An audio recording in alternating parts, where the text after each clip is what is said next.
All right, let's talk about one of my favorite movies I saw of last year. I actually didn't see it last year. I saw it this year, which is why I didn't make my top 10 list that I put out not too long ago. But White Noise was one that it took me a while to actually watch it. I'm a huge Noah Baumbach fan. He has made, The Squid and the Whale, which is a movie I've recommended on this channel when I made my 7, videos you might not have seen but should watch, or something along the lines of that title. He also made Marriage Story, probably the most well-known movie he has made. Well, now he is back with White Noise, which for one thing, I just like that this movie got made. I mean, it was a relatively big budget. I mean, for this kind of movie, it was a huge budget movie based on a Don DeLeo book that I have not read. I haven't read any of his books, actually, but after watching this movie and loving it as much as I did, it's something that I am going to check out, as White Noise just really worked for me. Although I will say it is an odd movie, and one that part of what I loved about it is how unique of an experience I had watching it. Again, I had no expectations. I just watched it because I like Noah Baumbach.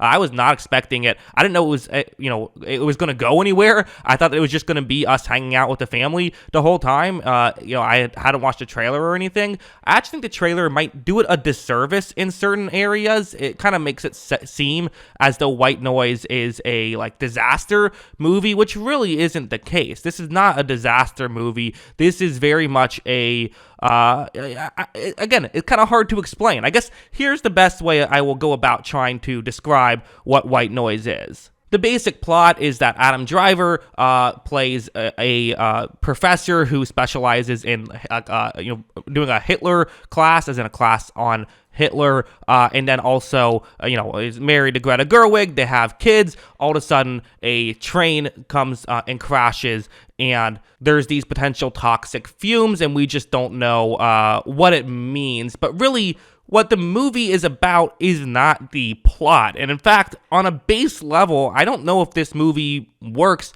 but I don't think this movie even tries to work on a base level, if that makes any sense. If you saw The Banshees of Inisherin, you know that that's a movie that has a lot of layers, but also works on a base level. The basic story of, there's two friends, and one friend doesn't want to hang out with the other friend anymore. It starts off there, but as the movie kind of unfolds, you realize this is about more than just that. It's about themes of, what it means to cut people out of your life, what it means to live, and what's the meaning of life. Is the meaning of life to be ambitious, or should you just, spend time with your friends? Should you be kind, or should you not be kind? All of those types of themes. White Noise kind of does a similar thing, not, different themes, but they do a similar thing where it's more about the themes than it is about the plot. The difference is they almost don't even care about the plot. The dialogue in this movie is intentionally stilted and odd. It feels off, and it's not trying to seem realistic whatsoever. It's highly stylized, and while some people got turned off by this, I personally just found it hilarious to listen to. And again, if you're not trying to make sense of it, and instead kind of just trying to experience what is happening, and understanding that this is kind of not meant to be realistic, I think you'll have a lot more fun with it. There's a scene early on of Adam Driver going to help out his friend Don Cheadle, who also plays a teacher and is trying to get his Elvis class off the ground. And he walks in, and to help out Don Cheadle, he goes in and just starts talking about Hitler and the fascinating things about Hitler, as Don Cheadle then talks about the fascinating things about Elvis. Neither one of them paying attention to anything, neither one of them listening to each other, just talking about what they want to talk about and the meaning behind it and what it means, kind of talking about how, intellectualism, which is something that, what does it mean to be an intellectual? What is faux intellectualism, which is something I thought Baumbach explored really brilliantly in The Squid and the Whale. Again, that movie definitely works more on a surface level, and again, tries to work more on a surface level. But this movie, I think, again, explores those topics along with plenty other topics. I think that one other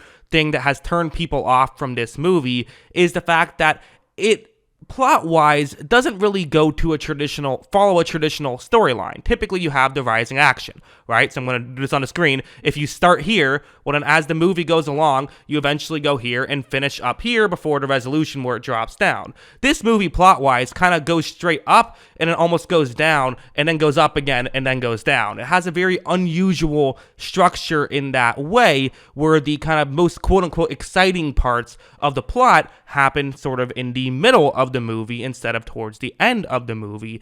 But again, this movie is not really about the plot. This movie doesn't care about the plot. It cares about the themes that it's talking about. And the themes and what they're bringing up, which I kind of want to leave a little bit vague here, just in case you want to watch it, those definitely have rising action throughout, and part of what I loved about this movie so much. Again, some people call it pretentious. I kind of disagree. I think it's oftentimes mocking pretentious people. So this one is an absolute joy for me. I'm going to give it, my rating system, I'm going to give it a 5 out of 5. I had a blast with this movie. I think it's, again, it's my cup of tea. It's not everyone's cup of tea, but it's on Netflix. So if this seems like something that you're kind of interested in, I would highly recommend it. It's almost like if Noah Baumbach made a David Lynch movie, this is what would happen. Maybe that's the way to describe it. I'll do a little bit of spoiler talk at the end right now, so if you don't want to be spoiled, tune out now, but a little bit of spoilers.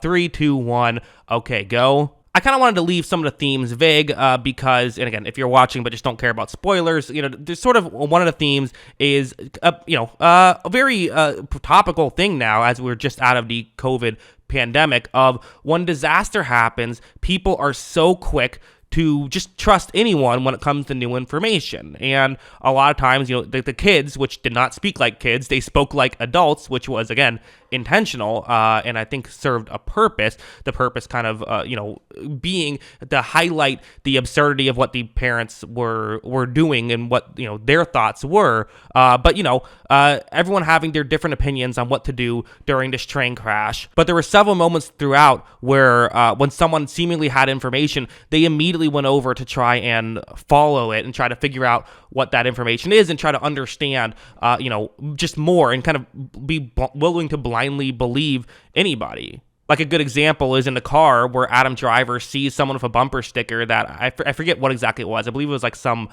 guns thing, some pro-gun bumper sticker, and immediately figures, okay, in an apocalyptic type situation, you probably know what you're doing, so I'm going to just blindly follow you, was just kind of like a good example of that. And of course, the pill to make you not be afraid of death. Again, death, the ultimate, the unknown, which is kind of what this movie is representing. It just was really fascinating to me. I just liked the topics of discussion. I enjoyed watching this movie. I thought it was beautifully shot. It's easily Baumbach's best looking movie. It's definitely not for everybody, but it was for me. This is the kind of thing that I just had a blast watching. So yeah, those are my thoughts on it. What are yours? Let me know in the comments below. Have you seen White Noise? What did you think about it? Always love hearing from you. And of course, as always, thanks for watching.